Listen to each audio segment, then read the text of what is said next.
ವಿಶ್ವಸಮರ ವಿಶೇಷ ಕಾರ್ಯಕ್ರಮಕ್ಕೆ ಸ್ವಾಗತ. ನಾನು ಪ್ರವೀಣ್ ಕುಂಬ.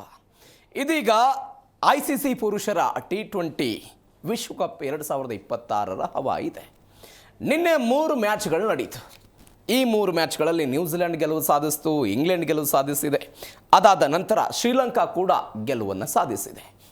ಇವೆಲ್ಲದರ ನಡುವೆ ಮಹತ್ವದ ಬೆಳವಣಿಗೆಯೊಂದರಲ್ಲಿ ಪಾಕಿಸ್ತಾನದ ಲಾಹೋರ್ನಲ್ಲಿ ICC ಉಪಾಧ್ಯಕ್ಷರು ಸಭೆಯನ್ನು ನಡೆಸಿದ್ದಾರೆ. ಯಾವ ಕಾರಣಕ್ಕೆ?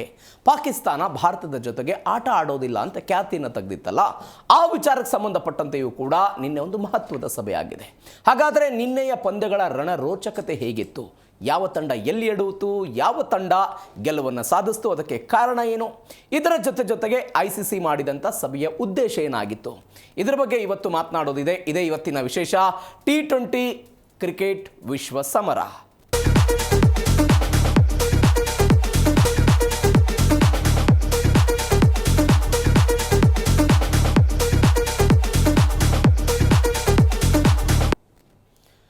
T20 ಕ್ರಿಕೆಟ್ ವಿಶ್ವ ಸಮರದ ಬಗ್ಗೆ ಚರ್ಚೆ ಮಾಡೋದಕ್ಕೆ ನನ್ನ ಸಹೋದ್ಯೋಗಿಗಳಾದ ಮಲ್ಲಿಕಾರ್ಜುನ್ ಪಾಟೀಲ್ ಅವರು ಜಾಯ್ನ್ ಆಗಿದ್ದಾರೆ. ನಮಸ್ಕಾರ ಮಲ್ಲಿಕಾರ್ಜುನ್. Hi sir. ಎಸ್, ಮತ್ತೊಬ್ಬರು ರಘುವೀರ್ ಅವರು ಜಾಯ್ನ್ ಆಗಿದ್ದಾರೆ. ನಮಸ್ಕಾರ, ಕಾರ್ಯಕ್ರಮಕ್ಕೆ ಸ್ವಾಗತ ರಘುವೀರ್. ನಮಸ್ತೆ. ನಿನ್ನೆಯ ಪಂದ್ಯದ ಬಗ್ಗೆ ಮಾತನಾಡೋಣ ಮಲ್ಲಿಕಾರ್ಜುನ್ ಅವರು. ಅದಕ್ಕಿಂತ ಮೊದಲು ಭಾರತ ಮತ್ತು ಪಾಕಿಸ್ತಾನದ ಈ ದಿನದಿಂದ ದಿನಕ್ಕೆ ಬೆಳವಣಿಗೆಗಳಾಗ್ತಾ ಇದೆ. ಮೊದಲು ಪಾಕಿಸ್ತಾನ ಆಟ ಆಡೋದಿಲ್ಲ ಅಂತ ಹೇಳ್ತು, ಅದಾದ ನಂತರ ಪರಿಷ್ಕರಣೆ ಮಾಡ್ತೀವಿ ಅಂತ ಹೇಳಿದ್ರು. ನಿನ್ನೆ ICC ಸಭೆ ಏನು, ಇದರ ಉದ್ದೇಶ ಏನಿರ್ಬೋದು ಇದ್ರ ಹಿಂದೆ? ನಿಜ, ಒಂದು ವಿಶ್ವಕಪ್ ಅನ್ನುವಂಥ ಮಹಾಸಾಗರ, ಅದರ ಜೊತೆಗೆ ಇಂಡಿಯಾ ಪಾಕಿಸ್ತಾನ ನೋಡಿ, ಅವರಂತೂ ದ್ವಿಪಕ್ಷೀಯ ಮಾತುಗಳು ಅವೆಲ್ಲ ನಡೀತಾ ಇದೆ. ಅದಕ್ಕಿಂತ ಮುಂಚೆ ಏನು ಹೇಳೋದು ಅಂದರೆ, ಈ ಮ್ಯಾಚ್ ಕಾಯ್ತಾ ಇರೋರು ತುಂಬ ಜನ. ಇಂಡಿಯಾ ಪಾಕಿಸ್ತಾನ ಅನ್ನುವಂಥದ್ದು ಒಂದು ಕ್ರೇಜ್ ಇರುತ್ತೆ. ಮತ್ತು ಎಲ್ಲೂ ಕೂಡ ಇವರು ಸರಣಿಗಳನ್ನು ಆಡಲ್ಲ. ಮತ್ತೆ ಬದ್ಧ ವೈರಿಗಳು. ಮತ್ತು ಆಪರೇಷನ್ ಸಿಂಧೂರ ಆದಮೇಲಂತೂ ಹೇಗೆ ನಡೀತಾ ಇದೆ ನಮ್ಮಲ್ಲಿ ಆಂತರಿಕ ಯುದ್ಧ ಅನ್ನೋದು ಎಲ್ರಿಗೂ ಗೊತ್ತಿದೆ. ಅದಾದ ನಂತರ ಒಂದು ಏಷ್ಯಾ ಕಪ್ ಆಯಿತು, ಅಲ್ಲೆಲ್ಲ ಹ್ಯಾಂಡ್ ಶೇಕ್ ವಾರ ಆಯಿತು. ಅದರ ನಂತರ ಬಂದಂಥದ್ದೇ ಮಹಾಸಾಗರ ವಿಶ್ವಕಪ್. ಇಲ್ಲಿ ಆರಂಭದಿಂದನೂ ಕೂಡ ಪಾಕಿಸ್ತಾನ ತನ್ನ ನರಿಬುದ್ಧಿ ತೋರಿಸ್ತಾನೆ ಇದೆ ನೋಡಿ. ಹೊಟ್ಟೆಗೆ ಹಿಟ್ಟಿಲ್ಲ ಅಂದ್ರೂ ಕೂಡ ಜುಟ್ಟಿಗೆ ಮಲ್ಲಿಗೆ ಅಂತಾರಲ್ಲ, ಅಂಥ ಪರಿಸ್ಥಿತಿ ಇವ್ರದ್ದು. ಅಂಡ್ ಸುಟ್ಟು ಬೆಕ್ಕಿನ ಥರ ಆಡಲ್ಲ ಅನ್ನುವಂಥದ್ದು ಒಂದು ಕಡೆ. ಬಟ್ ನಿನ್ನೆ ಒಂದೇನು ಅಂತಂದರೆ, ಆಡದಿದ್ರೆ ದುಡ್ಡು ಬರಲ್ಲ, ಬೇಡ ಬಿಡಪ್ಪ ಅನ್ನುವಂಥದ್ದು ಇದಕ್ಕೆ ಒಂದು ಸ್ವಲ್ಪ ICC ಅವ್ರು ನಮ್ಮ ಹತ್ರನೇ ಬರಲಿ ಅನ್ನುವಂಥ ಕಾರಣಕ್ಕಾಗಿ ಆ ಥರ ಏನು ಪ್ಲ್ಯಾನ್ ಮಾಡಿಕೊಂಡು ಕೊನೆಗೆ ಇವ್ರದ್ದು ಏನು ಗೊತ್ತಾ, ಆಯ್ತು ಒಪ್ತೀವಿ ಬಿಡಿ, ಇನ್ಮೇಲೆ ನಾವು ಹಂಗೆ ಮಾಡಲ್ಲ ಅದು ಇದು ಅಂತ ಹೇಳಿ ಕ್ಷಮೆ ಕೇಳಿ ಬರುವಂಥದ್ದು ಒಂದು ನಾಟಕ. ಮೊದಲು ಆರಂಭದಲ್ಲೇ ಕ್ಯಾಪ್ಟನ್ ಹೇಳಿದ್ರು, ಇಲ್ಲ ನಮ್ಮ ದೇಶದ ದೊಡ್ಡವರೇ ಹೇಳಿದ್ದಾರೆ, ನಾವು ಇನ್ಮೇಲೆ ಆಡಲ್ಲ ಭಾರತದ ಜೊತೆಗೆ, ನಮ್ಗೆ ಬೇಕಾಗೇ ಇಲ್ಲ ಹಾಗೆ ಹೇಗೆ ಅಂತ. ನಂತರ ಹೇಳ್ತಾರೆ, ನಂತರ ಯಾವುದು ICCಗೆ ಏನು ಕೂಡ ಲೆಟರ್ ಕೊಟ್ಟಿರಲಿಲ್ಲ, ಮತ್ತೆ ಅದ್ರ ಬಗ್ಗೆ ಏನು ಹೇಳಿರಲಿಲ್ಲ. ಇವರು ವಾಪಸ್ ಹೇಳಿದ್ರು, ಇಲ್ಲ ಶ್ರೀಲಂಕಾದಲ್ಲಿ ಆಡಿದ್ರೆ ನೋಡೋಣ ಅನ್ನುವಂಥ ಪದ, ನೋಡೋಣ. ಅದಾದ ನಂತರ ಹೇಳಿದ್ರು, ಇಲ್ಲ ಸಭೆ ಆಗಲಿ, ಸಭೆ ನಂತರ ನಾವು ಕೆಲವೊಂದು ಏನು ಅಂಶಗಳನ್ನು ಮುಂದಿಡ್ತೀವಿ, ಅದನ್ನು ಒಪ್ಪಿದ್ರೆ ಮಾತ್ರ ಆಡ್ತೀವಿ ಅಂತ. ಈಗ ಹೇಳ್ತಾರೆ ICC ಅವ್ರು ನಮ್ಮ ಹತ್ರ ಮಾತಾಡಿದ್ದಾರೆ, ನಾವು ಒಂದು ಸರಿ ಯೋಚಿಸ್ತೀವಿ ಅನ್ನುವಂಥ ಲೆಕ್ಕ. ಅಂದರೆ ದಿನದಿಂದ ದಿನಕ್ಕೇನು ಹೆಂಗಾದ್ರೂ ಮಾಡಿ ಆಡೋಣ, ಆದರೆ ಒಂದು ಸ್ವಲ್ಪ ಸೊಕ್ಕು ತೋರ್ಸೋಣ ಅನ್ನುವಂಥದ್ದು ಒಂದು ಮುಂದೆ ಇಟ್ಕೊಂಡಿದ್ದಾರೆ. ಬಟ್ ಆಡ್ತಾರೆ, ಎಲ್ಲಿ ಹೋಗ್ತಾರೆ?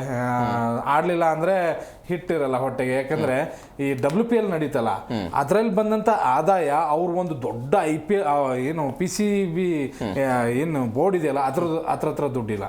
ಅಷ್ಟು ಬಡವರಿದ್ದಾರೆ. ಇಲ್ಲಿ 400-500 ಕೋಟಿ ಕಳ್ಕೊಳ್ಳುವಂಥ ಸಾಹಸ ಮಾಡಲ್ಲ. ಖಂಡಿತವಾಗ್ಲೂ 15ನೇ ತಾರೀಕು ಹೈ ವೋಲ್ಟೇಜ್ ಮ್ಯಾಚ್ ನಡೆಯುತ್ತೆ ಅಂತ ನಾನು ಅನ್ಕೋತೀನಿ. ಎಸ್ ರಘುವೀರ್ ಅವರೇ, ಮೊದಲು ಪಾಕಿಸ್ತಾನ ICCಗೆ ಒಂದು ಪತ್ರವನ್ನು ಬರೆದಿತ್ತು ಹೇಳೋದು. ಅಲ್ಲಿ ಕಾರಣವನ್ನು ತಿಳಿಸಿರಲಿಲ್ಲ ಅವರು. ನಾವು ಕೇವಲ ಪಂದ್ಯವನ್ನು ಆಡೋದಿಲ್ಲ, ಅದಕ್ಕೆ ಕಾರಣವನ್ನು ಕೊಟ್ಟಿರಲಿಲ್ಲ. ಬಲವಾದ ಕಾರಣ ಇಲ್ಲದೆ ಒಂದು ಪಂದ್ಯದಿಂದ ಹೊರಗುಳಿಯೋದು ICC ನಿಯಮಗಳ ವಿರುದ್ಧ. ಇದಕ್ಕೆ ತಾವೇ ಮುಂದೆ ಬರ್ತಿದ್ದಾರೆ ಅಂತ ಅನ್ಸುತ್ತಾ ನಿಮಗೆ? ಹೌದು. ಇವಾಗ ಪಾಕಿಸ್ತಾನದ ಏನಂದ್ರೆ, ಅವರಿಗೆ ಇವಾಗ ಏಷ್ಯಾ ಕಪ್ನಲ್ಲಿ ಆಗುವಂತ ಏನು ಮುಖಭಂಗ ಇತ್ತಲ್ಲ, ಅದರದ ಏನು ಸೇಡ್ ತೀರ್ಸ್ಕೊಳ್ಳೋದಕ್ಕೆ ಈಗ T20 ವಿಶ್ವಕಪ್ ಅನ್ನ ಇಟ್ಟು ಆಟ ಆಡ್ಸಕ್ ಹೋಗ್ತಾ ಇದಾರೆ. ಅದೇನ್ ಶೇಕ್ ಹ್ಯಾಂಡ್ಗಳು ಏನು ಕಾಂಟ್ರವರ್ಸಿ ನಡೀತಲ್ಲ, ಆ ಒಂದು ವಿಚಾರದಲ್ಲೂ ಮೂಗು ತೋರಿಸೋದಾಗಿರ್ಬೋದು. ಇನ್ನು ಬಾಂಗ್ಲಾದೇಶ ಮತ್ತೆ ಇಂಡಿಯಾದ ಏನ್ ಸಮಸ್ಯೆ ಇತ್ತಲ್ಲ, ಅದರಲ್ಲೂ ತಮ್ಮ ಮೂಗು ತೋರಿಸೋದಕ್ಕೆ ಮುಂದಾದ್ರು. ಅಲ್ಲೂ ಅವರು ಬೇಳೆಕಾಳು ಬೆಳೆಯಲಿಲ್ಲ. ICC ಈಗ ಬಾಂಗ್ಲಾದೇಶಕ್ಕೆ ಏನು ಪಾಕಿಸ್ತಾನ ಸಪೋರ್ಟ್ ಮಾಡ್ತಲ್ಲ, ಇಂಡಿಯಾ ಡೈರೆಕ್ಟ್ ಆಗಿ ICC ಅದನ್ನ ರಿಜೆಕ್ಟ್ ಮಾಡ್ಬಿಡ್ತು. ಅದರಲ್ಲೂ ಪಾಕಿಸ್ತಾನ ಕ್ರಿಕೆಟ್ ಬೋರ್ಡಿಗೆ ಒಂದು ಸ್ವಲ್ಪ ಹಿನ್ನಡೆ ಆಯ್ತು. ಇವಾಗ ಯಾವುದೇ ಆಟ ನಡೆಯಲಿಲ್ಲ ಅಂದ ತಕ್ಷಣ ಅವ್ರ ಮಂದಿ ಏನ್ ಮಾಡ್ತಾರೆ ಅಂದ್ರೆ, ಮತ್ತೆ ಇಲ್ಲಿ ಬಂದು ನಾವು ಇಂಡಿಯಾ ಜೊತೆ ನಾವು ಬೈಕೌಟ್ ಮಾಡ್ತೀವಿ, ಕ್ರಿಕೆಟ್ ಆಡಲ್ಲ, T20 ವರ್ಲ್ಡ್ ಕಪ್ ಆಡಲ್ಲ ಅನ್ನೋ ಮ್ಯಾಚ್. ಇವೆಲ್ಲ ಈಗ ನಡೆಯಲ್ಲ ಅಂತ ನನ್ಗೆ ಅನಿಸ್ತಿಕೆ. ಯಾಕಂದ್ರೆ ಇವಾಗ ಏನ್ ಅನ್ಕೊಂತೀನಿ ಅಂದ್ರೆ ಇವಾಗ ಆಡಿದ್ರೇನೆ ಅವರಿಗೆ ಮುಂದೆ ಹೋಗೋಕೆ ಚಾನ್ಸ್ ಇರುತ್ತೆ, ಇಲ್ಲಾಂದ್ರೆ ಲೀಗ್ ಹಂತದಲ್ಲೇ ಹೊರಗೆ ಹೋಗೋ ಚಾನ್ಸ್ ತುಂಬಾನೇ ಇದೆ ಅಂತ ನನ್ಗೆ ಅನ್ಸುತ್ತೆ. ಇಲ್ಲ ಲೀಗ್ ಹಂತದಲ್ಲಿ ಅವ್ರು ಹೊರಗಡೆ ಹೋಗಲ್ಲ.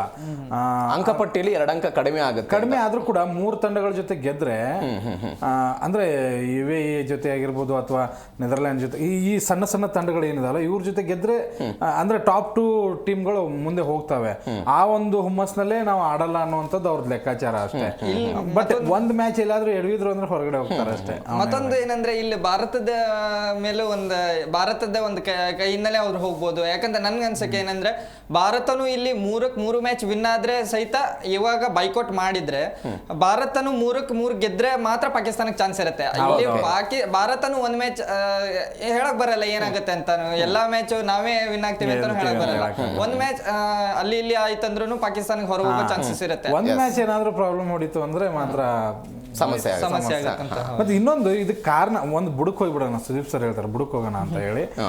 ಯಾಕೆ ಈ ಒಂದು ತಗಾದೆ ಸ್ಟಾರ್ಟ್ ಆಗಿದೆ ಅನ್ನೋಂಥದ್ದು ಒಂದು ಸಂಕ್ಷಿಪ್ತವಾಗಿ ಹೇಳ್ತೀನಿ. ಒಂದೇನು ಅಂತಂದ್ರೆ ಬಾಂಗ್ಲಾದೇಶ ಮತ್ತೆ ಭಾರತದ ನಡುವೆ ಒಂದು ಸಂದಿಗ್ಧ ಪರಿಸ್ಥಿತಿ ಉಂಟಾಯಿತು. ಅಲ್ಲೆಲ್ಲ ದೊಡ್ಡದಾಗಿ ಪ್ರತಿಭಟನೆ ಮಾಡಕ್ಕೆ ಸ್ಟಾರ್ಟ್ ಮಾಡಿದ್ರು. ಅವರು ಪಾಕಿಸ್ತಾನ ಥರ ಆಗ್ತಾರೆ ಇನ್ನೊಂದು ಸ್ವಲ್ಪ ದಿನದಲ್ಲಿ, ಅದು ಬೇರೆ. ಆಮೇಲೆ KKR ತಂಡದಲ್ಲಿದ್ದಂಥ ಮುಸ್ತಾಫಿಜರ್ನ ಕೈ ಬಿಟ್ರು. ಅವಾಗ ಅವ್ರು ಏನು ಮಾಡಿಬಿಟ್ರು, ರೊಚ್ಚಿಗೆ ಎದ್ಬಿಟ್ರೆ ನಾವು ಆಡೋದೇ ಇಲ್ಲ, ಆಡಿದ್ರು ಕೂಡ ಇಂಡಿಯಾದಲ್ಲಿ ಆಡಲ್ಲ, ನಮ್ಮನ್ನು ಬಾಂಗ್ಲಾದೇಶದಲ್ಲಿ ಆಡಿಸಿ ಅಂತ ಹೇಳಿ. ಅದಕ್ಕೆ ICC ಒಪ್ಪಲಿಲ್ಲ. ಅವಾಗ ಏನು ಮಾಡಿಬಿಟ್ರು, ICC ಒಪ್ಪದೇ ಇರೋ ಕಾರಣಕ್ಕಾಗಿ ಓಕೆ ನಾವು ಬರಲ್ಲ ಅಂತ ಹೇಳ್ಬಿಟ್ರು. ICC ಅವ್ರು ಓಕೆ ನೀವು ಬರಬೇಡಿ, ನಮ್ಗೇನು ನಷ್ಟ ಇಲ್ಲ, ನಿಮ್ಮಿಂದ ನಮ್ಗೇನು ಬರೋದು ಆಗ್ಲಿಲ್ಲ ಅಂತ ಹೇಳಿ ಸ್ಕಾಟ್ಲೆಂಡ್ ಒಳಗಡೆ ಬಂದ್ರು. ಅದಾದ ನಂತರ ಇವ್ರು ಏನ್ ಮಾಡ್ಬಿಟ್ರು, ಪಾಕಿಸ್ತಾನದವರು ನೀವು ಬಾಂಗ್ಲಾದೇಶಕ್ಕೆ ಅನ್ಯಾಯ ಮಾಡಿದಿರಿ, ನಾವು ಬಾಂಗ್ಲಾದೇಶದ ಪರವಾಗಿ ನಿಂದಿರ್ತೀವಿ, ನೀವು ಹಿಂಗ್ ಮಾಡಿದ್ದಕ್ಕೆ ನಾವು ಭಾರತ ಪರವಾಗಿ ಓಟ್ ಹಾಕಿದವ್ರು ಪಾಕಿಸ್ತಾನದವ್ರು ಮಾತ್ರ, ಅವ್ರು ಬಿಟ್ರೆ ಬೇರೆ ಯಾರು ಹಾಕಿಲ್ಲ ಅಂತ. ಆಮೇಲೆ ನಾವು ಆಡಲ್ಲ ಅಂತ ಹೇಳಿ ಇದನ್ನ ಮಾಡ್ಬಿಟ್ರು.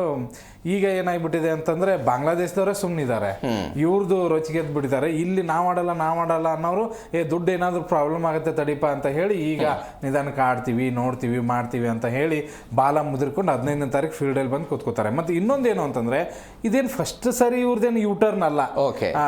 ಬಂದ ತಕ್ಷಣ ಹಿಂಗ್ ಮಾಡಿ ನಾವು ಗೆದ್ದು ಬಿಟ್ಟು ಇಲ್ಲ ನೋಡಿ.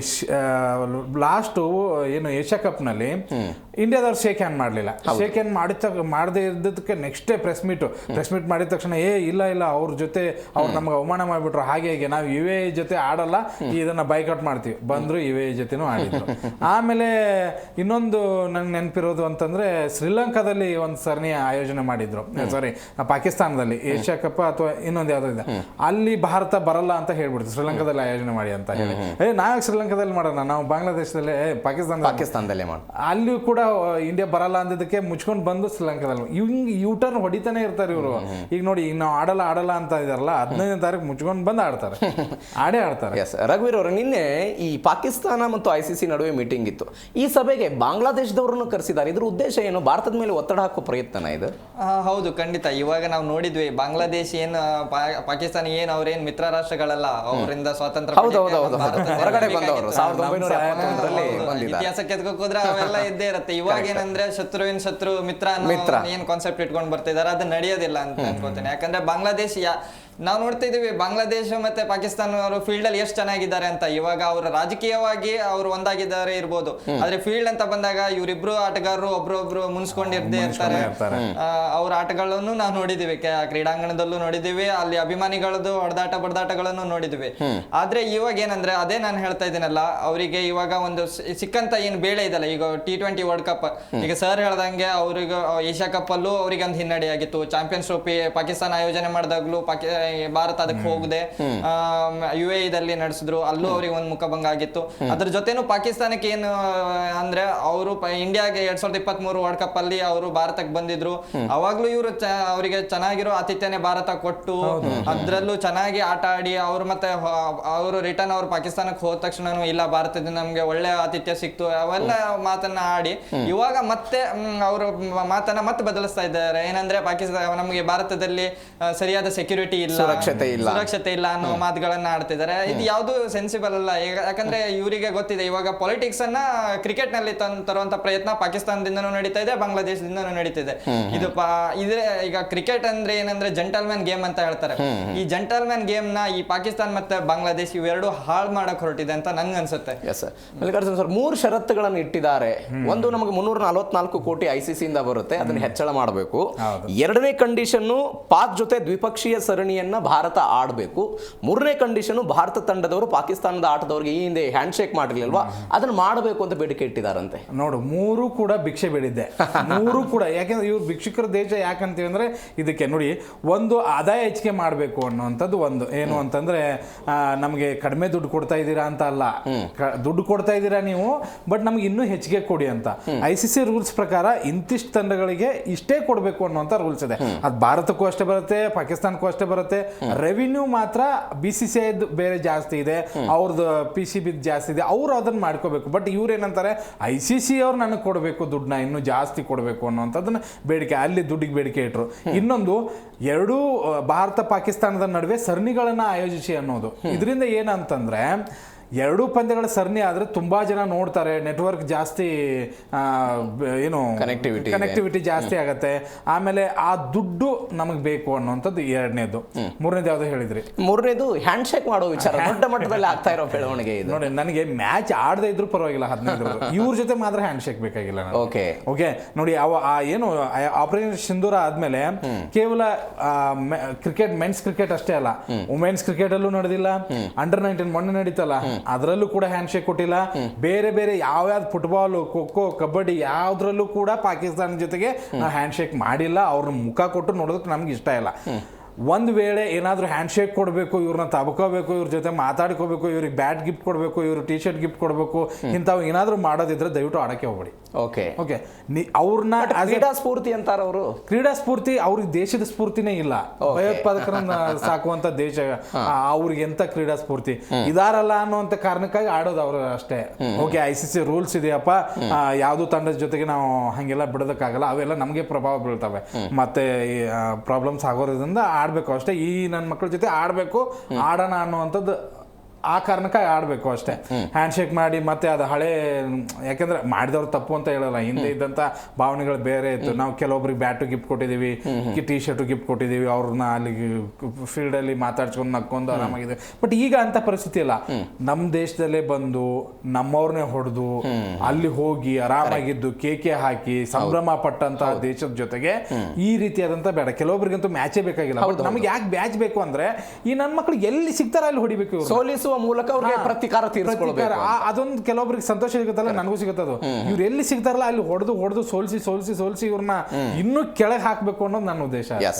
ರಘುರವ್ರೆ, ಈ ಪಾಕಿಸ್ತಾನದ ಕಂಡೀಷನ್ಗಳನ್ನ BCCI ಒಪ್ಕೊಳ್ಳುತ್ತಾ? ಇಲ್ಲ, ಖಂಡಿತ ಒಪ್ಕೊಳಲ್ಲ. ಯಾಕಂದ್ರೆ ನಾವು ನೋಡಿದ್ವಿ ಈ ದ್ವಿಪಕ್ಷೀಯ ಸರಣಿ ಅನ್ನೋದು ಎಷ್ಟು ಇಂಪಾರ್ಟೆಂಟ್. ಈ ಕ್ರಿಕೆಟ್ ಅನ್ನೋದು ಎಲ್ಲಾ ದೇಶಗಳ ಜೊತೆನೂ ನಾವು ದ್ವಿಪಕ್ಷೀಯ ಸರಣಿಗಳನ್ನ ಆಡ್ತೀವಿ. ಆದ್ರೆ ಪಾಕಿಸ್ತಾನ ಅಂತ ಬಂದಾಗ ನಾವು 2012ರಲ್ಲೇ ಕೊನೆಯದ ಬಾರಿ ನಾವು ದ್ವಿಪಕ್ಷೀಯ ಸರಣಿಯನ್ನ ಆಡಿರ್ತೀವಿ. ಅದರ ನಂತರ ನಾವು ಎಲ್ಲೇ ದ್ವಿಪಕ್ಷೀಯ ಸರಣಿಗಳನ್ನ ಆಡಿರಲ್ಲ. ನಾವು ಅವರ ಜೊತೆ ದ್ವಿಪಕ್ಷೀಯ ಸರಣಿ ಅಂತ ಆಡಿಲ್ಲ ಅಂದ್ಮೇಲೆ ಅವ್ರು ಮುಖಾಮುಖಿ ಆಗಿರೋದು ವರ್ಲ್ಡ್ ಕಪ್ ಆಗಲಿ, T20 ವರ್ಲ್ಡ್ ಕಪ್, ಚಾಂಪಿಯನ್ಶಿಪ್, ಈ 3 ಲೀಗಲ್ಲ ಅಷ್ಟೇ ಅವ್ರು ಎದುರ ಆಡಿ ನಾವು ಆ ಒಂದು 2012 ನಂತರ ಅವ್ರ ಹತ್ರ ನಾವು ಸೋತಿರೋದು 1-2 ಮ್ಯಾಚ್, ಒಂದೇ ಮ್ಯಾಚ್ ಅನ್ಕೋತೀನಿ. 2021ರಲ್ಲಿರೋ T20 ವರ್ಲ್ಡ್ ಕಪ್ ಬಂದ್ಬಿಟ್ಟು ನಾವು ಅವ್ರ ಹತ್ರ ಸೋತೇ ಇಲ್ಲ. 2017ರದ್ದು ಒಂದು ಫೈನಲ್ ಒಂದು ಸೋತಿದ್ದೀವಿ. 2 ಮ್ಯಾಚ್ ಅಷ್ಟೇ ನಾವು ಸೋತಿರೋದು. ಇದ್ರದ್ದೆಲ್ಲ ನಾವು ಅವರಿಗೆ ನಾವು ಹಿಮ್ಮೆಟ್ಟಿಸಿದಿವೆ ಹೊರತು ಯಾವುದರಲ್ಲೂ ನಾವು ಸೋತಿಲ್ಲ ಭಾರತ ತಂಡ. ಆ ಒಂದು ವಿಚಾರದಲ್ಲಿ ಈ BCCIಗೂ ಈ ಒಂದು ದೃಢ ನಿರ್ಧಾರ ಅಂತ ತಗೊಂಡಾಗಿದೆ, ಇವ್ರ ಜೊತೆ ದ್ವಿಪಕ್ಷೀಯ ಸರಣಿಗಳ ಆಡಲ್ಲ ಅಂತ. ಇನ್ನು BCCI ನಿರ್ಧಾರ ತಗೊಂಡಿಲ್ಲ. ಈ ಹ್ಯಾಂಡ್ ಶೇಕ್ ಅನ್ನೋ ವಿಚಾರ ಅಂತ ಬಂದಾಗ ಇದು BCCI ತಗೊಂಡಿರುವಂತ ನಿರ್ಧಾರ ಅಲ್ಲ, ಇಲ್ಲಿ ಪ್ಲೇಯರ್ ಗಳು ತಗೊಂಡಿರುವಂತ ನಿರ್ಧಾರ. ಒಬ್ಬ ತಂಡದ ನಾಯಕ ಸೂರ್ಯಕುಮಾರ್ ಯಾದವ್ ಅವರೇ ಬಂದು ಪ್ರೆಸ್ ಮೀಟ್ ಅಲ್ಲಿ ಹೇಳಿರ್ತಾರೆ, ಇದು ನನ್ನ ನಿರ್ಧಾರ ಅಂತಾನೆ ಹೇಳಿರ್ತಾರೆ. ಇದು ದೇಶದ ನಿರ್ಧಾರನು ಅಂತ ನಾವು ಹೇಳಕ್ಕಾಗಲ್ಲ. ಈಗ ಒಬ್ಬ ದೇಶದ ನಾಯಕ ನಿರ್ಧಾರ ತಗೊಂಡ್ಮೇಲೆ ಅದನ್ನ ಅನುಸರಿಸೋದು ನಮ್ಮ ಕರ್ತವ್ಯ ಆಗಿರುತ್ತೆ. ಅಂದ್ರೆ ತಂಡದ ಸಹ ಆಟಗಾರದು ಕರ್ತವ್ಯ ಆಗಿರುತ್ತೆ. ಒಬ್ಬ ತಂಡದ ನಾಯಕ ಏನ್ ಡಿಸಿಷನ್ ತಗೊಂತಾನೆ ಅದ್ರ ಮೇಲೆ ದೃಢವಾಗಿ ನಿಲ್ಲೋದು. ಈಗ ಅದರ ಮೇಲೆ ಇವಾಗ ಪಾಕಿಸ್ತಾನ ವಿರುದ್ಧನೇ ಯಾಕೆ ನಾವು ಹ್ಯಾಂಡ್ ಶೇಕ್ ಮಾಡಬಾರ್ದು ಅಂದಾಗ, ಇವಾಗ ಸರ್ ಹೇಳ್ದಂಗೆ ಆಪರೇಷನ್ ಆಪರೇಷನ್ ಸಿಂಧೂರ್ಗಳಾದಾಗ ಅಲ್ಲಿ ವಿಜಯೋತ್ಸವಗಳನ್ನೆಲ್ಲ ಆಚರಿಸಿದ ತುಣುಕುಗಳೆಲ್ಲ ನಾವು ನೋಡಿದ್ವಿ. ಈ ರೀತಿ ಈ ತರ ಮನಸ್ಸಿರೋರ ಜೊತೆ ನಾವು ಯಾವ ರೀತಿ ಶೇಕ್ ಹ್ಯಾಂಡ್ ಗಳನ್ನ ಮಾಡ್ಬೇಕು, ಸ್ಪೋರ್ಟ್ ಮ್ಯಾನ್ ಸ್ಪಿರಿಟ್ ಅನ್ನ ಯಾವ ರೀತಿ ತೋರಿಸ್ಬೇಕು ಅನ್ನೋದು ನಮ್ಗಂತೂ ಅರ್ಥ ಆಗ್ತಿಲ್ಲ. ಆ ಒಂದು ವಿಚಾರದಲ್ಲಿ ಈ ಒಂದು 2 ನಿರ್ಧಾರಗಳಂತೂ ತಗೊಳ್ಳೋದಕ್ಕೆ ಚಾನ್ಸ್ ಇಲ್ಲ. ಇನ್ನು ಕಮರ್ಷಿಯಲ್ ವಿಚಾರಕ್ಕೆ ಬಂದಾಗ ಅದೆಲ್ಲ ಇವ್ರು ಈಗ BCCI ಹಸ್ತಕ್ಷೇಪ ಮಾಡುವ ಆ ತರದೆಲ್ಲ ಮೊದ್ಲೇ ಎಲ್ಲ ಸೆಟ್ ಆಗಿ ಕರೆಕ್ಟ್ ಎಲ್ಲ ಒಂದು ಯಾವ್ಯಾವ ತಂಡಕ್ಕೆ ಇಷ್ಟು ಅಮೌಂಟ್ ಹೋಗ್ಬೇಕು, ಶೇರ್ ಎಷ್ಟು ಹೋಗ್ಬೇಕು ಅನ್ನೋದು ಮೊದ್ಲೇ ಡಿಸೈಡ್ ಆಗಿರುತ್ತೆ. ಇವಾಗ ಅವ್ರಿಗೆ ಏನಂತ ದಿವಾಳಿ ಆಗಿರೋ ರಾಷ್ಟ್ರ ಇವಾಗ ಅದೇ ಅನ್ಕೊಂತೀನಿ. ಅಲ್ಲ, ಇವ್ರಿಗೆ BCCIಗೆ ಷರತ್ ಹಾಕೋ ಧೈರ್ಯ ಇದೆಯಾ, ಅಥವಾ ಅವ್ರ ಷರತ್ ಹಾಕಿದ್ರೆ ಇವ್ರು ಕೇಳಾದ್ರೂ ಕೇಳ್ತಾರ? ಅವ್ರ ದೇಶದಲ್ಲಿ ನಡಿಬೇಕಾದಂತಹ ಕೆಲವೊಂದು ಸರಣಿಗಳನ್ನೇ ಬೇರೆ ದೇಶಕ್ಕೆ ಸ್ಥಳಾಂತರ ಮಾಡಿಸುವಂತ ಶಕ್ತಿ ಭಾರತಕ್ಕಿದೆ. ಅಂತದ್ರಲ್ಲಿ ಇವ್ರು ಷರತ್ ಹಾಕಿ ನಾವು ಒಪ್ಪೋದು ಅದೆಲ್ಲ ನಗೋ ವಿಷಯ ಅಷ್ಟೇ. ಎಸ್, ಮತ್ತೊಂದು ಪ್ರಮುಖವಾಗಿ ನಿನ್ನೆ ನಡೆದಂಥ ಮ್ಯಾಚ್ಗಳ ಬಗ್ಗೆ ಮಾತನಾಡೋದಾದ್ರೆ ಇಂಗ್ಲೆಂಡ್ ವರ್ಸಸ್ ನೇಪಾಳ 4 ರನ್ಗಳ ಮೂಲಕ ಇಂಗ್ಲೆಂಡ್ ಜಯ. ಹೆಂಗೆ ವಿಶ್ಲೇಷಣೆ ಮಾಡ್ತೀರಿ ಇದನ್ನ? ನೋಡಿ, ಕ್ರಿಕೆಟ್ ಜನಕರು, ಅದರಲ್ಲೂ ಕೂಡ T20 2 ಸರಿ ವಿಶ್ವಕಪ್ನ ಗೆದ್ದವರು ಅವ್ರನ್ನ ನೇಪಾಳ ನಿನ್ನೆ ನಡಗಿಸ್ಬಿಡ್ತೈತೆ. ನನಗೆ ಲಾಸ್ಟ್ ಓವರ್ ಒಂದ್ ಸ್ವಲ್ಪ ಸ್ಯಾಮ್ ಕರನ್ ತುಂಬಾ ಚೆನ್ನಾಗಿ ಲೈನ್ ಅಂಡ್ ಲೆಂತ್ ಮೇಂಟೈನ್ ಮಾಡಿದ್ರು. 5 ರನ್ ಕೊಟ್ರು ಅನ್ಸುತ್ತೆ, 6 ರನ್ ಕೊಟ್ರು, 4 ರನ್ನಿಂದ ಅವ್ರು ಸೋತ್ರು. ಬಟ್ ಏನು ಅಂತಂದರೆ ನೇಪಾಳ ಅವರ ಗಟ್ಟಿತನ ಮೆಚ್ಚಲೇಬೇಕು. ನಿಜ ಹೇಳ್ತೀನಿ, ಒಂದು ಕಡೆಗೆ ಕೆಲವೊಂದ್ಸರಿ ಸೋತ್ರು ಕೂಡ ಎದುರಾಳಿ ಬಗ್ಗೆ ಒಂದು ಭಯ ಹುಟ್ಟುತ್ತಲ್ಲ, ಏನು ಆಡಿದ್ರಪ್ಪ ಅಂತ ಹೇಳಿ ನಾವು ಕ್ರಿಕೆಟ್ ಆಡುವಾಗ ಅದು ಅನಿಸುತ್ತೆ. ಬಟ್ ಆ ಒಂದು ಭಯ ನೇಪಾಳಿಂದ ಇಂಗ್ಲೆಂಡಿಗೆ ಸಿಗುತ್ತೆ ಅಂತ ನಾನು ಎಕ್ಸ್ಪೆಕ್ಟ್ ಮಾಡಿರಲಿಲ್ಲ. ಇನ್ನೂ ಏನಾದರೂ ಭಾರತ ಇಂಗ್ಲೆಂಡ್ ಆಡಿದ್ರೆ, ಅಥವಾ ದಕ್ಷಿಣ ಆಫ್ರಿಕಾ ವಿರುದ್ಧ ಆಡಿದ್ರೆ, ವೆಸ್ಟ್ ಇಂಡೀಸ್ ಇಂಬಲ್ ಆಡಿದ್ರೆ, ಅಥವಾ ಹೋಲಿ ಬಾಂಗ್ಲಾದೇಶದ ಜೊತೆ ಆಡಿದ್ರು ಕೂಡ, ಅಥವಾ ಪಾಕಿಸ್ತಾನದ ಆಡಿದ್ರ ಜೊತೆ ಒಂದು ಇಷ್ಟು ದಿವಸ ಆಡಿದಾರಪ್ಪ ದೊಡ್ಡ ದೊಡ್ಡ ತಂಡಗಳು. ಬಟ್ ಇಂಗ್ಲೆಂಡ್ ಅಂತ ತಂಡವನ್ನ ನೇಪಾಳ ನಡಗಿಸುತ್ತೆ ಅಂತಂದ್ರೆ ನಿಜವಾಗ್ಲೂ ಅದು ಖುಷಿ ಪಡುವಂತ ಇದು. ಇಂಗ್ಲೆಂಡ್ 184 ರನ್ನ ಮೊದಲು ಆರಂಭದಲ್ಲಿ ಗಳಿಸುತ್ತೆ. ಓಕೆ, ಅಷ್ಟರ ಮಟ್ಟಿಗೇನು ಇಂಪ್ರೆಸಿವ್ ಸ್ಟಾರ್ಟ್ ಅಂತ ಸಿಗಲ್ಲ. ಫಿಲ್ ಸಾಲ್ಟ್ ಬರೀ 1 ರನ್ಗೆ ಹೋಗ್ತಾರೆ. ಜಾಕೋಬ್ ಬೆಥೆಲ್ ತುಂಬಾ ಚೆನ್ನಾಗಿ ಆಡಿದ್ರು. ಆ ಒಂದು ರನ್ನು, ಅದರ ಜೊತೆಗೆ ಹ್ಯಾರಿ ಬ್ರೂಕ್ಸ್ ಕೊಟ್ಟಂತ ಒಂದು 50 ರನ್ಗಳು ಒಂದ್ ಸ್ವಲ್ಪ ಇಂಪ್ರೆಸಿವ್ ಆಗಿ ತಂತು. ನಾವು ಅನ್ಕೊಂಡಿದ್ವಿ 130, 140 ಹೊಡಿತಾರೆ ಇವ್ರು ನೇಪಾಳದವರು ಅಂತ ಹೇಳಿ. ಅದ್ರಂಗೆ ಒಂದು ಆರಂಭದಲ್ಲೇನೆ ವಿಕೆಟ್ ಹೋಯ್ತು. ಇನ್ನೇನು ಆಗಲ್ಲ ಬಿಡು ಹಿಂಗೆ ಅನ್ಕೊಂಡಿದ್ದೆ ನಾನಂತೂ. ಇಂಗ್ಲೆಂಡ್ ತುಂಬಾ ಸ್ಟ್ರಾಂಗ್ ಇದೆ, ಬಾಲಿಂಗ್ ಎಂತೆಂಥ ಬೌಲರ್ಸ್ಗಳು ಇದ್ದಾರೆ. ಬಟ್ ಅದಾದ ನಂತರ ಒಂದು ಒಳ್ಳೆ ಪಾರ್ಟ್ನರ್ಶಿಪ್ ಕೊಡ್ತಾರೆ. ಅದರಲ್ಲೂ ನನಗೆ ತುಂಬಾ ಇಂಪ್ರೆಸಿವ್ ಆಗಿ ಕಾಣಿಸಿದ್ದು ದೀಪೇಂದ್ರ ಸಿಂಗ್ ತುಂಬಾ ಚೆನ್ನಾಗಿ ಆಡಿದ್ರು. ಆಮೇಲೆ ಕೊನೆಯಲ್ಲಿ ಲೋಕೇಶ್ ಅವರು ಬ್ಯಾಟಿಂಗ್ ಇಂಪ್ರೆಸಿವ್ ಆಗಿತ್ತು.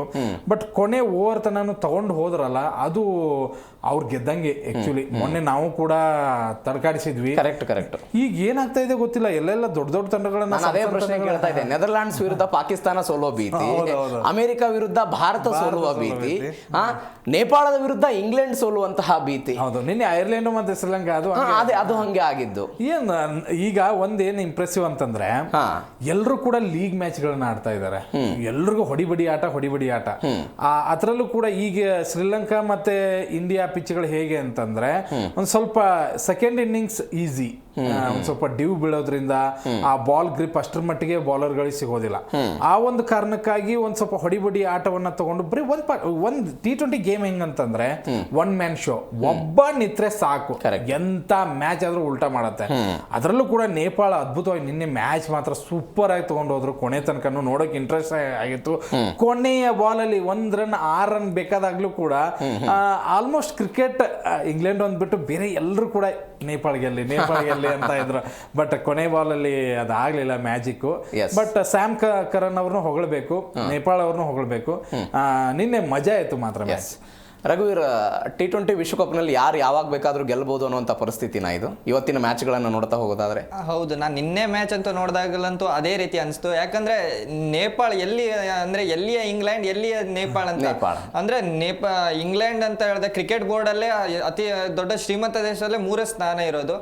ಈ ನೇಪಾಳ ಅಂತೂ ಬಡ ರಾಷ್ಟ್ರ. ಅದು ಬಡ ರಾಷ್ಟ್ರದಲ್ಲಿ ಕ್ರಿಕೆಟ್ ಬೋರ್ಡ್ ಅಲ್ಲಿ ಅವರಿಗೆ ಅಂತ ಸ್ಥಾನಮಾನೇನಿಲ್ಲ. ಅವ್ರು ಏನಂದ್ರೆ ಇವಾಗ ನಮ್ಮ ಸೆಲೆಬ್ರಿಟಿ ಪ್ರೀಮಿಯರ್ ಲೀಗ್ ಅಂತವೆಲ್ಲ ಇರುತ್ತಲ್ಲ, ಅದಕ್ಕಿಂತ ಕಡಿಮೆ ಅಮೌಂಟ್ ಇಂದ ಬಂದು ಟೀಮ್ ಕಟ್ಟಿ ಕ್ರಿಕೆಟ್ ಕಿಟ್ ಗಳನ್ನ ತಗೊಂಡು, ಶೂಸ್ ಗಳನ್ನ ತಗೊಂಡು ಒಂದು ಟೀಮ್ ತಂಡವನ್ನ ಕಟ್ಟಿ ಇಲ್ಲಿ ತನಕ ಬರ್ತಾರೆ. ನಾವು ನೇಪಾಳ ತಂಡ ಕ್ರಿಕೆಟ್ ಆಡ್ಬೇಕಾದ್ರೆ ನಿನ್ನೆ ವಾಂಖೇಡೆ ಸ್ಟೇಡಿಯಂ ಅಲ್ಲಿ ಅವ್ರು ಆಡ್ಬೇಕಾದ್ರೆ ನಮ್ಗೆ ಎಲ್ಲೂ ಅನ್ಸ್ತಾ ಇರ್ಲಿಲ್ಲ ಇವರು ಕ್ರಿಕೆಟ್ ಶಿಶುಗಳು ಅಂತ. ಅಂದ್ರೆ ಕ್ರಿಕೆಟ್ ಶಿಶುಗಳಂತ ವರ್ಡ್ ಯೂಸ್ ಮಾಡ್ತಾರೆ. ಅಂದ್ರೆ ಯಾರು ಸ್ಟಾರ್ಟಿಂಗ್ ಅಲ್ಲಿ ಈಗ ತಾನೇ ಬಂದಿರೋಂತ ಈ ತಂಡ ನಾವು ಆಡ್ಬೇಕಾದ್ರೆ ಅವರಲ್ಲಿರೋ ಕಾನ್ಫಿಡೆನ್ಸ್, ಇವಾಗ ಬಾಲ್ ಗಳು ಗಾಳಿಯಲ್ಲಿ ಇರ್ಬೇಕಾದ್ರೆ ಕೆಳ ಬರೋಷ್ಟಿಗೆ ನಮ್ಗೆ ಅನ್ಸ್ತಿತ್ತು ಕ್ಯಾಚ್ ಹಿಡಿತಾರೋ ಇಲ್ವೋ ಅಂತ. ಆದ್ರೆ ನಮ್ಗೆ ನಮ್ಮ ಏನ್ ನಿರಾಸೆ ಏನ್ ಮೂಡ್ಸೇ ಇಲ್ಲ. ಯಾವ ರೀತಿ ರೀತಿ ಕ್ಯಾಚ್ ಗಳನ್ನ ತಗೊಳ್ತಾ ಇದ್ರು. ಆಮೇಲೆ ಬ್ಯಾಟಿಂಗ್ ಅಂತ ಬಂದಾಗ ಯಾವ ರೀತಿ ಬೌಂಡ್ರಿನ ದಾಟಿಸ್ತಿದ್ರು, ಇವೆಲ್ಲ ವಿಚಾರದಲ್ಲಿ ನೋಡಕ್ ಹೋದಾಗ ನೇಪಾಳ ತಂಡ ಇಂಗ್ಲೆಂಡ್ ಅನ್ನ, ಬಲಿಷ್ಠ ಇಂಗ್ಲೆಂಡ್, ಸರ್ ಹೇಳಿದಾಗೆ 2 ಬಾರಿ ವರ್ಲ್ಡ್ ಕಪ್ ಗೆದ್ದಿರುವಂತ ಇಂಗ್ಲೆಂಡ್ ತಂಡವನ್ನ ಅವರನ್ನ ಬೆವರಿಳಿಸೋದು, ಅಲ್ಲಿ ಕೋಚ್ಗಳು ಅಲ್ಲೇ ಸರೆಂಡರ್ ಆಗುವಂತ ಒಂದು ಆಕ್ಷನ್ ಅನ್ನ ತೋರಿಸ್ತಾರೆ. ಅದು ನಿನ್ನೆ ಟೆಲಿವಿಷನ್ ಅಲ್ಲಿ ರೆಕಾರ್ಡ್ ಆಗಿದೆ. ಆ ಒಂದು ವಿಚಾರದಲ್ಲಿ ಆಗಿರ್ಬೋದು. ಇನ್ನು ಬಟ್ಲರ್ ಅವರು ಒಂದು ಸ್ಟೇಟ್ಮೆಂಟ್ ಕೊಡ್ತಾರೆ, ಇವಾಗ ನಾವು ಈ ಹಂತದಿಂದ ನೇಪಾಳ ಜೊತೆ ನಾವು ಸೋತ್ರೆ ನಾವು ಯಾವ ರೀತಿ ಎದುರಿಸಬೇಕಾಗಿರುತ್ತೆ ಮೀಡಿಯಾಗೆ, ಅಥವಾ ಇವಾಗ ಇಂಗ್ಲೆಂಡ್ ಅಂತ ಹೇಳಿದಾಗ ಪ್ರತಿಷ್ಠೆಯ ಒಂದು ಕಣ ಆಗಿರುತ್ತೆ ಇವಾಗ ಕ್ರಿಕೆಟ್ ಅಂತ ವಿಚಾರ ಬಂದಾಗ. ಇವಾಗ ನಾವು ನೋಡಿದ್ವಿ ಅವ್ರದ್ದು ಆಸ್ಟ್ರೇಲಿಯಾ ಮತ್ತೆ ಇಂಗ್ಲೆಂಡ್ ಜೊತೆ ಯಾವ ರೀತಿ ಕ್ರಿಕೆಟ್ ಹುಚ್ಚಿರುತ್ತೆ ಅಂತ.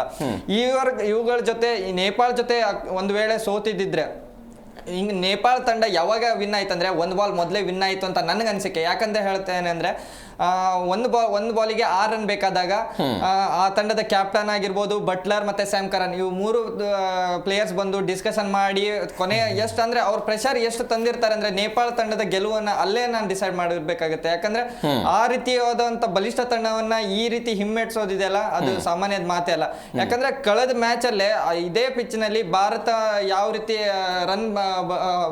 ರನ್ ಪೇರ್ಸಲು ಎಷ್ಟು ಪರದಾಡ್ತು ಅಂತ ಇದ್ರಲ್ಲಿ ಇವರು ಚೇಸಿಂಗ್ ಅಲ್ಲಿ ಇಷ್ಟೊಂದು ರನ್ ಕಲೆ ಆಗ್ತಾರಂತ ನಾನಂತ ಸ್ಟಾರ್ಟಿಂಗ್ ಅಲ್ಲಿ ಅನ್ಕೊಂಡಿರ್ಲಿಲ್ಲ.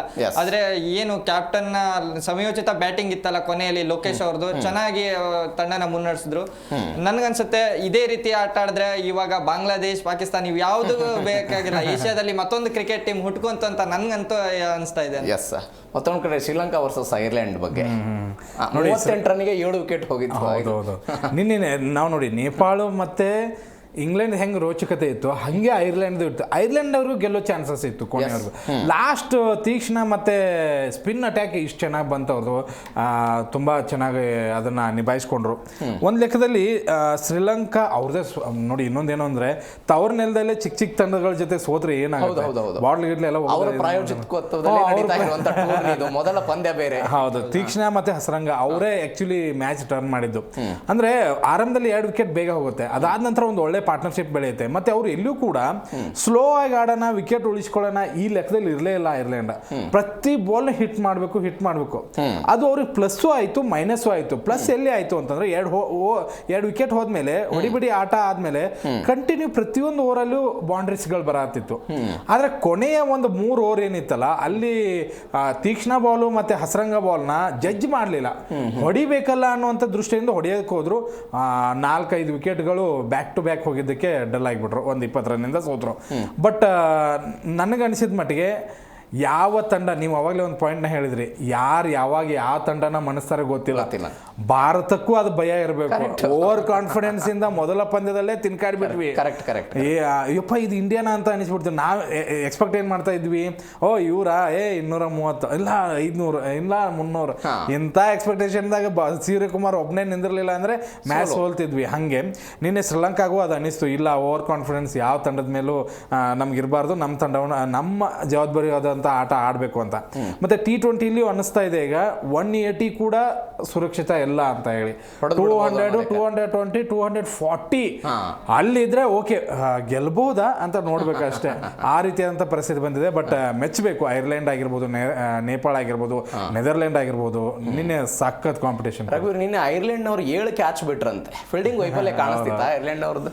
ಹೌದು, ಅದೊಂದು ಸ್ವಲ್ಪ ಏನಾಯ್ತಂದ್ರೆ ಐರ್ಲೆಂಡ್ ಟೀಮ್ದು ಫೀಲ್ಡಿಂಗ್ ಒಂದು ಸ್ವಲ್ಪ ಹಿನ್ನಡೆಗೆ ಕೊಡ್ತು ಅಂತ ನನ್ಗೆ ಅನ್ಸುತ್ತೆ. ಯಾಕಂದ್ರೆ ಈ ಐರ್ಲೆಂಡ್ ಟೀಮ್ ಅಲ್ಲಿ ಅವರು ಈಗ ಸ್ಟಾರ್ಟಿಂಗ್ ಎಲ್ಲ ಕ್ರಿಕೆಟ್ ಇಂದ ಸ್ಟಾರ್ಟ್ ಮಾಡ್ಕೊಂಡು ಬಂದಿದ್ದಾರೆ, ಹಿಂದಿಂದಲೂ ಮಾಡ್ಕೊಂಡು ಬಂದಿದ್ದಾರೆ. ಐರ್ಲೆಂಡ್ ಟೀಮ್ ಏನು ಹೊಸ ಟೀಮ್ ಅಂತಾನು ಹೇಳಕ್ ಬರಲ್ಲ. ಯಾಕಂದ್ರೆ ಹಿಂದೆ ಅವರು ವರ್ಲ್ಡ್ ಕಪ್ ಅಲ್ಲಿ ಪಾಕಿಸ್ತಾನ ಸೋಲ್ಸಿರೋದು, ಇಂಗ್ಲೆಂಡ್ ಅನ್ನು ಸೋಲ್ಸಿದ್ದಾರೆ ಅದು 300+ ರನ್ ಚೇಸ್ ಮಾಡಿ ಹೊಡೆದಿದ್ದಾರೆ.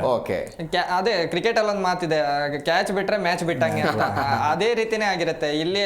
ಶ್ರೀಲಂಕಾ ಟೀಮು ಸಾಕಷ್ಟು ಏನು ಚೆನ್ನಾಗಿ ಆಡಿ ಗೆತ್ತು ಅಂತಾನು ಹೇಳಕ್ ಬರಲ್ಲ. ಯಾಕಂದ್ರೆ ಅವ್ರದೇ ಹೋಮ್ ಗ್ರೌಂಡ್ ಆಗಿರುತ್ತೆ.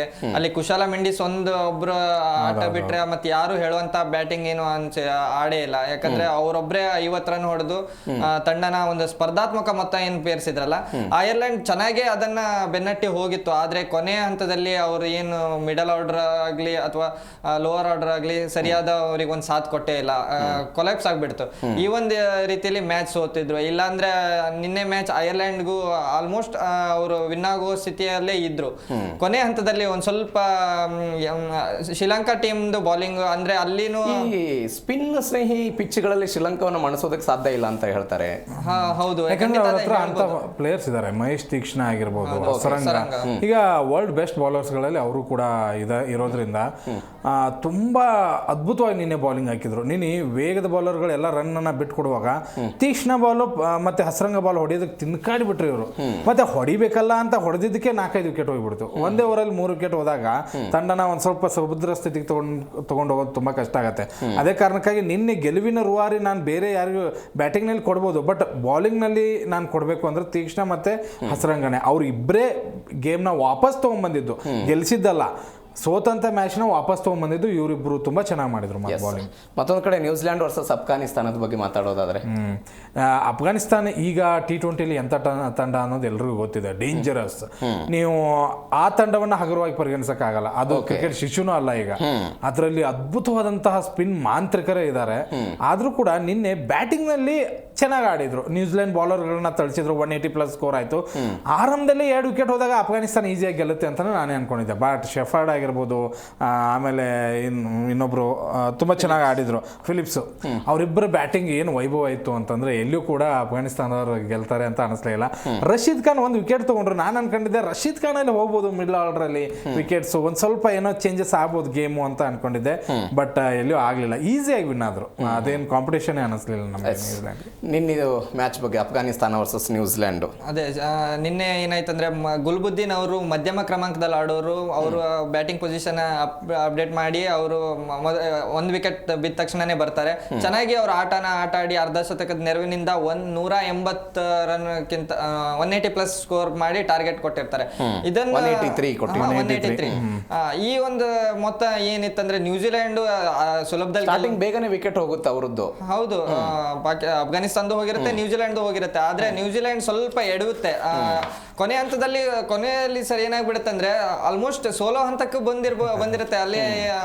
ಆದ್ರೆ ಕೊನೆಯಲ್ಲಿ ನಾಯಕ ಮಿಚೆಲ್ ಸ್ಯಾಂಟ್ನರ್ ಏನಿರ್ತಾರೆ ಅವ್ರು ಬಂದು ಒಂದು ಬೇಗವಾಗಿ ಹೊಡೆದು ಮುಗಿಸಿ ಗೆದ್ದು ಬಿಡೋಣ ಅನ್ನೋ ರೇಂಜಲ್ಲಿ 7 ಬಾಲಿಗೆ 17 ಹೊಡೆದು ಮ್ಯಾಚ್ ಅನ್ನ ಫಿನಿಶ್ ಮಾಡ್ತಾರೆ.